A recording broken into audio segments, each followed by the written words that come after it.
All right, welcome YouTubers, GreatDanePicks.com. This is sort of a status update, end of session one, although I officially don't have sessions anymore. But if you're a long-time listener, you understand what the sessions mean. And we're out here on January 27th, just got finished with the 26th.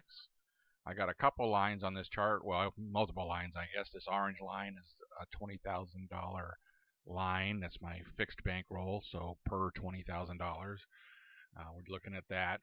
And I got a couple lines on it. One of them, this blue line, is sort of the results of the first pick, although I got to remind myself that this chart includes head-to-head meetings playing both sides, which you don't do in real life. So the real number is just slightly higher than this, depending on the number of head-to-head games we've had. And the black line is my official picks, and as you can see, it went up a little bit, and then now it's down. So I had a losing session. Essentially, I went 3-3. Which is a very low number. I don't know if it was last year or the year before. I was 8-5. I also switched what I call the A games and the B games, or whatever it was. A used to be the first play, and B used to be the third on the martingale, which is what my play is this year. But like all things, I always seem to pick the wrong system to play. But this one will come back, right? But the first game has been on fire, and I didn't include the preseason. I'll probably go to a website page. I eventually made a website page for this. So, yeah, I mean, the first games did well if you happen to play that. I don't advocate playing that this year in general because they don't do as well on an ROI basis, but we'll take a look at ROI and where we're at. So, in the old days, this would be a rollover, right, when I did it session by session, but now that I'm just doing it like full season, no extra money is what I would charge for the second session until we recover some percentage. Usually I wanted to gain 10%, which would be 22,000 level.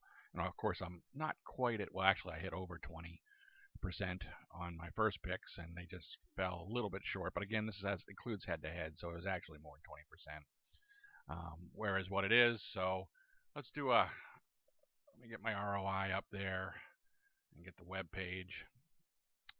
I ended up making a web page, like I said. I'll block the title out there so you can't see it. Anyways, preseason wise, I know at least one of you had the Excel file back before this December 29th, but most of you had it by the 8th, I'll say.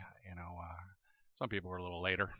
But anyways, preseason wise, my official picks were 1-1, although I didn't play any of those. So no win, no foul there, no loss. But if you were playing the first game picks out here, I went 6-2 preseason, and with a loss the first game. So even that first game, for the one person that had that, most people would have gone 6-1, which is outrageous. That's too high of a percentage, very high percentage, very high ROI. Matter of fact, let's figure out the ROI. 6-2. Again, 34%. You would have got plus 6908 on just the preseason. You could have left for the year. That's a year-looking number for me. Into the regular season, I call it. I started on 113, and I didn't have a pick all the way until 119. So like the whole first week, which is odd.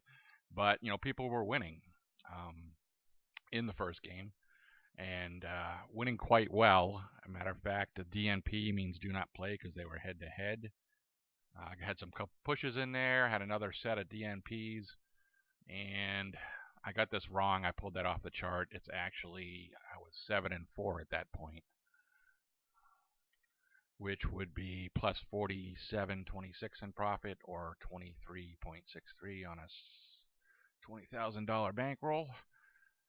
So if you were playing that, again, I would have been, 23% is probably good enough or whatever for the year. Certainly good picks. Then I went on a series of 1-1 and 1-1 and ended up 9-6, right? So I'm currently 9-6 on the first game for the session, plus 43.62 or 21%, 60% picker. So yeah, that's okay. Nothing wrong there. But that typically is more of a 55% type picker. So I imagine that of course, first games are very streaky, and you're going to get a lot of picks. You're going to have to put a lot of money out there relative to my real system. So let me talk about my real picks, which again, you can go any way you want, and you can do any money management scheme you want. I'm just offering value. So early on, I went 1-1 on the 19th, 1-1 on the 21st. I was up one game on the 23rd, and then Milwaukee. I'm still disappointed a little bit on that. Of course, they were way down, but then they came back and they ended up not covering, losing by 2 points on the cover, which would at least give me a push if they could just got another basket in there, or if they could somehow cover. Somehow that would have been great, but they didn't. Instead of being 4-2, I'm 3-3 and a net loser. I was 3-2 from my high, which 3-2 not quite good enough. 7% ROI. Again, that's not worthy of claiming my money. So we'll move on. So that's good luck. We got games coming up. At least one game today, Miami, on my regular picks, and a couple out there for in the workings. So yeah, go ahead and keep following me. That's the status. If you're most of the people who watch this probably already are subscribed to me.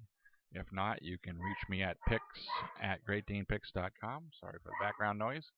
And I'll get this updated and we'll move on. So yeah, long story short, not winning yet, but hopefully we'll get there. All right. Have a good one. Bye.